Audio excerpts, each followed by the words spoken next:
يا بني إسرائيل اذكروا نعمتي التي أنعمت عليكم وأني فضلتكم على العالمين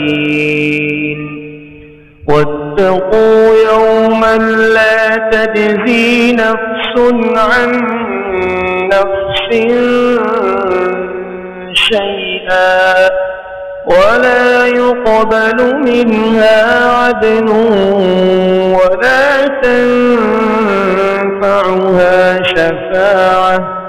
ولا تنفعها شفاعة ولا هم ينصرون. وإذ ابتلى إبراهيم ربه بكلمات فأتمهن قال إني جاعلك للناس إماما قال ومن ذريتي قال لا ينال عهدي الظالمين.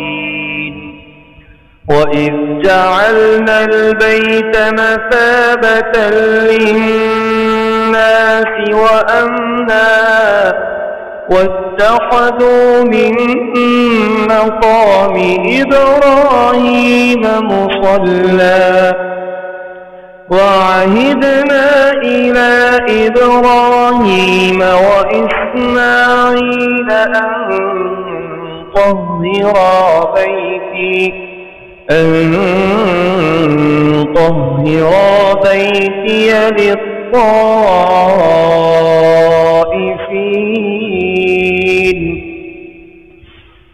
أن طهرا بيتي للطائفين والعاكفين والركع السجود. وإذ قال إبراهيم رب اجعل هذا بلدا آمنا وارزق أهله من الثمرات من آمن منهم بالله واليوم الآخر قال ومن كفر فأمتعه قليلا ثم أضطره إلى عذاب النار وبئس المصير.